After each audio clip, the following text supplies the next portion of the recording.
Ôi, cái này.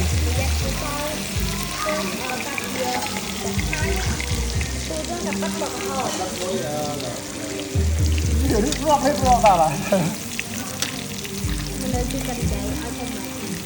Cầm tơi nhưng mà.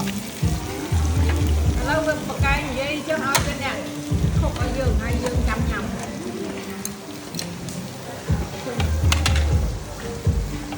Cái này thưa mấy thưa mình được chưa?